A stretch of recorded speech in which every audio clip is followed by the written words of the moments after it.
ਬਾਰ ਹੁਣ ਅਸੀਂ ਗੱਲਬਾਤ ਕਰਾਂਗੇ ਖਾਲਿਸਤਾਨ ਅਫੇਅਰ ਸੈਂਟਰ ਦੇ ਸੰਚਾਲਕ ਡਾਕਟਰ ਅਮਰਜੀਤ ਸਿੰਘ ਜੀ ਨਾਲ ਜਿਹੜੇ ਕਿ ਇਸ ਵੇਲੇ ਸਾਡੇ ਨਾਲ ਫੋਨ ਲਾਈਨ ਤੇ ਜੁੜ ਚੁੱਕੇ ਨੇ।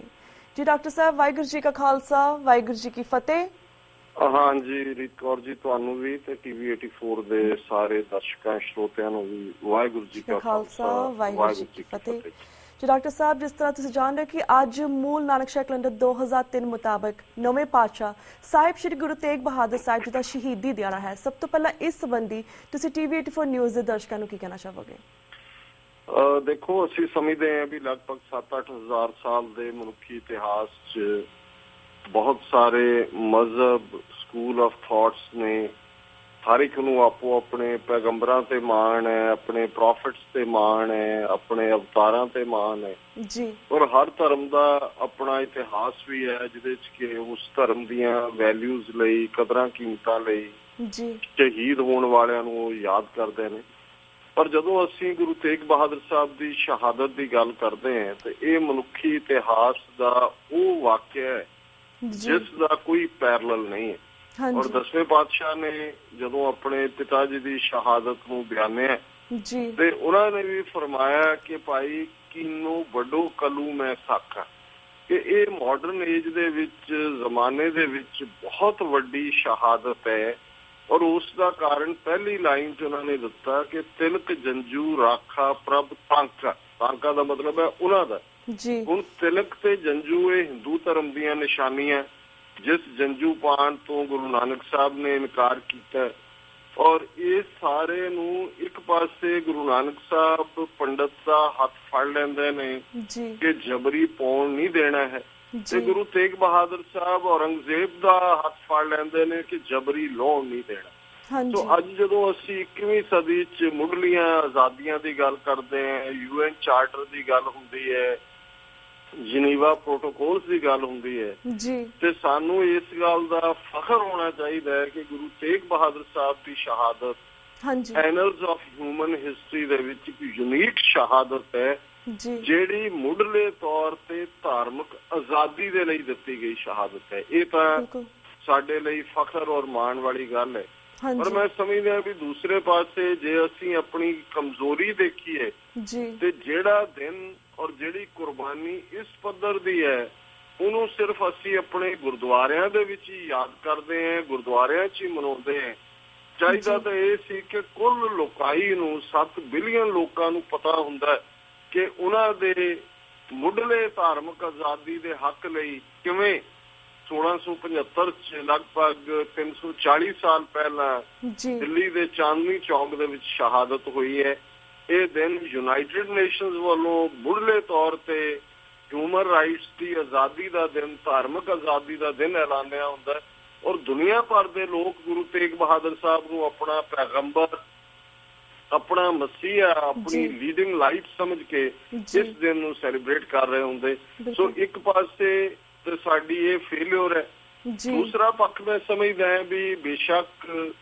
ਜ਼ੁਲਮ ਜਾਰੀ ਰਹਿੰਦਾ ਹੈ, ਜ਼ੁਲਮ ਕਰਨ ਵਾਲਿਆਂ ਦੇ ਨਾਂ ਬਦਲ ਜਾਂਦੇ ਨੇ, ਪਰ ਇਹ ਵੀ ਕਿਉਂ ਜਿਹੀ ਵਿਡੰਬਣਾ ਹੈ ਕਿ ਜਿਹੜੀ ਕੌਮ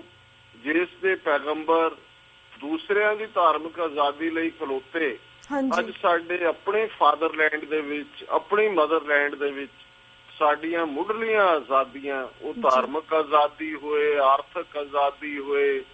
ਸਿਆਸੀ ਆਜ਼ਾਦੀ ਹੋਏ, ਸਾਡੇ ਜੀਣ ਦੇ ਹੱਕ ਦੇ ਉੱਤੇ ਜਿਹੜਾ ਉਹ ਸਵਾਲੀਆ ਨਿਸ਼ਾਨ ਲੱਗਾ ਹੋਇਆ। ਪਿਛਲੇ 3 ਦਹਾਕਿਆਂ 'ਚ ਕਿਵੇਂ ਇੱਕ ਤੋਂ ਬਾਅਦ ਇੱਕ ਨਸਲਕੁਸ਼ੀ ਨਾਲ ਇੱਕ ਪੂਰੀ ਜਨਰੇਸ਼ਨ ਮਾਰ ਮੁਕਾਈ ਗਈ ਹੈ। ਅੱਜ ਸਾਡੇ ਇਸ਼ਟ ਗੁਰੂ ਗ੍ਰੰਥ ਸਾਹਿਬ, ਜਿਸ ਦੇ ਵਿੱਚ ਗੁਰੂ ਤੇਗ ਬਹਾਦਰ ਸਾਹਿਬ ਦੀ ਉਹ ਵੈਰਾਗਮਈ ਬਾਣੀ ਵੀ ਹੈ, ਜਿਸ ਵਿੱਚ ਗੁਰੂ ਤੇਗ ਬਹਾਦਰ ਸਾਹਿਬ ਦੀ ਉਹ ਅਣਖ ਵਾਲੀ, ਸਾਨੂੰ ਟੁੰਬੜਾ ਦੇਣ ਵਾਲੀ ਬਾਣੀ ਵੀ ਹੈ ਕਿ ਬਲ ਹੋਆ ਬੰਧਨ ਛੁਟੈ ਸਭ ਕਿਛ ਹੋਤ ਉਪਾਏ, ਨਾਨਕ ਸਭ ਕਿਛ ਤੁਮ ਰਹਿ ਹਾਥ ਮੈਂ ਤੁਮ ਹੀ ਹੋਤ ਸਹਾਇ। ਜਿੱਥੇ ਗੁਰੂ ਤੇਗ ਬਹਾਦਰ ਸਾਹਿਬ ਯਾਦ ਕਰਵਾਉਂਦੇ ਨੇ, ਭੈ ਕਾਹੂ ਕੋ ਦੇਤ ਨੇ ਨੈ ਭੈ ਮਾਨਤ ਆਨ,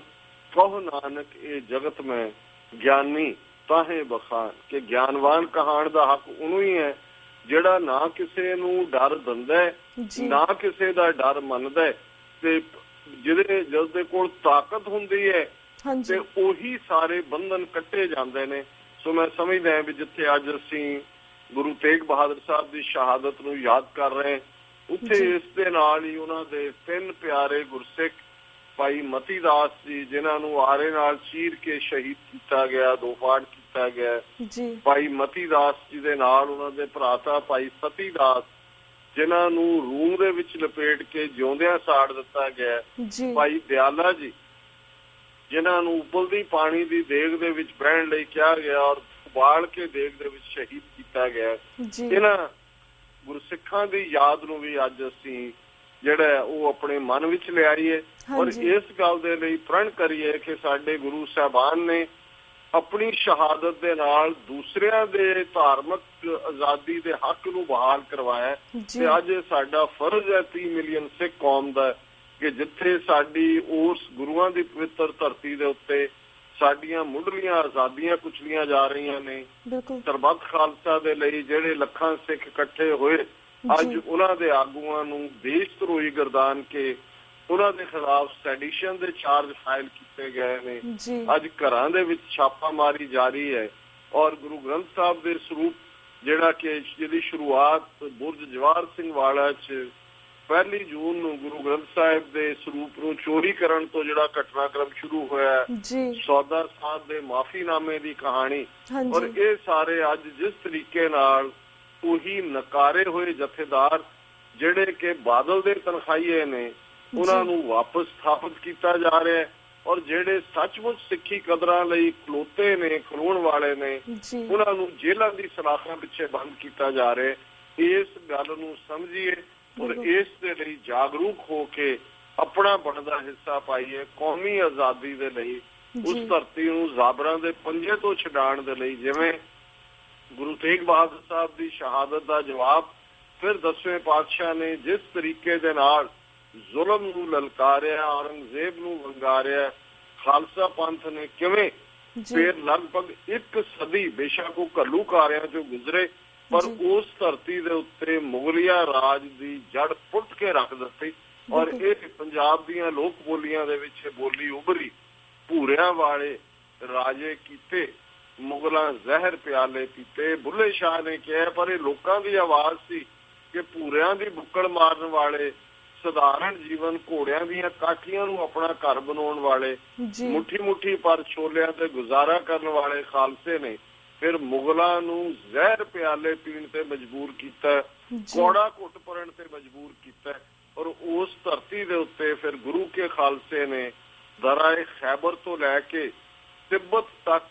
ਇੱਕ ਉਹ ਰਾਜ ਸਥਾਪਿਤ ਕੀਤਾ ਜਿੱਥੇ ਹਿੰਦੂ, ਸਿੱਖ, ਮੁਸਲਮਾਨ, ਈਸਾਈ ਸਾਰਿਆਂ ਨੇ ਅੱਧੀ ਸਦੀ ਤੋਂ ਜ਼ਿਆਦਾ ਸਮਾਂ ਉਹ ਰਾਜ ਭਾਗ ਮਾਣਿਆ ਜਿੱਥੇ ਇਨਸਾਫ ਸੀ,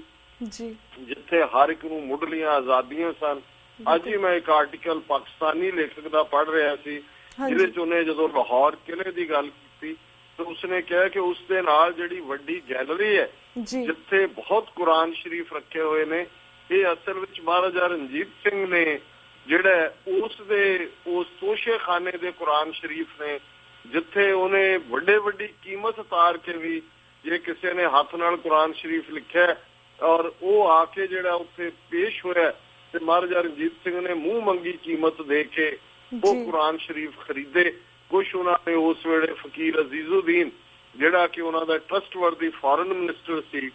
ਉਸ ਨੂੰ ਵੀ ਇੱਕ ਵੱਡੇ ਕੁਰਾਨ ਸ਼ਰੀਫ ਦੀ ਕਾਪੀ ਭੇਟ ਕੀਤੀ ਔਰ ਬਹੁਤ ਸਾਰੇ ਕੁਰਾਨ ਸ਼ਰੀਫ ਜਿਹੜੇ ਅੱਜ ਉਸ ਗੈਲਰੀ 'ਚ ਡਿਸਪਲੇ ਨੇ ਇਹ ਮਹਾਰਾਜਾ ਰਣਜੀਤ ਸਿੰਘ ਦੇ ਵੇੜੇ ਦੇ ਨੇ, ਜਿਹੜਾ ਆਪਣੇ ਆਪ 'ਚ ਇਸ ਗੱਲ ਦਾ ਸਬੂਤ ਹੈ ਕਿ ਕਿੱਥੇ ਔਰੰਗਜ਼ੇਬ ਵਰਗਾ ਜ਼ਾਬਰ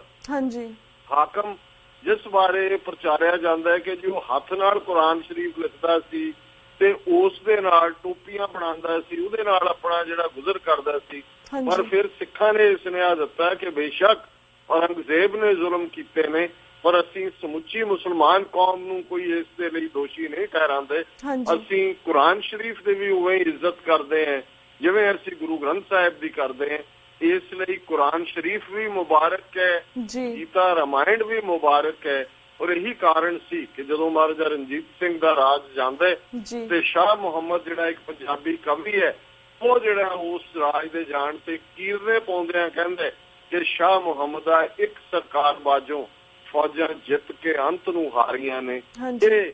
ਆਦਰਸ਼ ਰਾਜ ਭਾਗ ਦੀ ਗੱਲ ਸੀ। ਸੋ ਅੱਜ ਵੀ ਕੌਮ ਬੇਘਰੀ ਹੈ ਔਰ ਅਸੀਂ ਉਸ ਧਰਤੀ ਤੇ ਉਹ ਪ੍ਰਭੂ ਸਤਾ ਸੰਪੰਨ ਰਾਜ ਜਿਹੜਾ ਕਿ ਸਭ ਦਾ ਸਾਂਝਾ ਰਾਜ ਹੋਏ, ਜਿੱਥੇ ਕਿਸੇ ਦੇ ਮਨੁੱਖੀ ਹੱਕ ਧਾਰਮਿਕ ਆਜ਼ਾਦੀਆਂ ਨਾ ਕੁਚਲੀਆਂ ਜਾਣ, ਉਸ ਰਾਜ ਦਾ ਨਾਂ ਹੀ ਗੁਰੂ ਕੇ 1.5 ਲੱਖ ਤੋਂ ਜ਼ਿਆਦਾ ਸਪੁੱਤਰ ਸਪੁੱਤਰੀਆਂ ਨੇ ਆਪਣੀਆਂ ਸ਼ਹਾਦਤਾਂ ਦੇ ਕੇ ਖਾਲਿਸਤਾਨ ਰੱਖਿਆ ਹੋਇਆ ਹੈ। ਉਸ ਦੀ ਸਿਰਜਣਾ ਲਈ ਕੰਮ ਕਰੀਏ। ਬਿਲਕੁਲ ਬਿਲਕੁਲ ਵੀਰ ਜੀ ਥੈਂਕ ਯੂ ਸੋ ਮਚ ਕਿ ਤੁਸੀਂ ਆਪਣਾ ਟਾਈਮ ਕੱਢ ਕੇ ਆਫ ਕੋਰਸ ਗੁਰੂ ਸਾਹਿਬ ਜੀ ਦੀ ਸ਼ਹਾਦਤ ਬਾਰੇ ਤਾਂ ਸਾਨੂੰ ਡਿਟੇਲ ਦੇ ਵਿੱਚ ਜਾਣਕਾਰੀ ਦਿੱਤੀ, ਪਰ ਤੁਸੀਂ ਖਾਲਸਾ ਰਾਜ ਬਾਰੇ ਵੀ ਜਿਹੜਾ ਪੂਰਾ ਵੇਰਵਾ ਦਿੱਤਾ, ਇਸ ਲਈ ਵੀ ਤੁਹਾਡਾ ਅਸੀਂ ਧੰਨਵਾਦ ਕਰਦੇ ਹਾਂ। ਹੁਣ ਅਸੀਂ ਤੁਹਾਡੇ ਕੋਲ ਇਜਾਜ਼ਤ ਲੈਂਦੇ ਹਾਂ। ਵਾਹਿਗੁਰੂ ਜੀ ਕਾ ਖਾਲਸਾ, ਵਾਹਿਗੁਰੂ ਜੀ ਕੀ ਫਤਿਹ।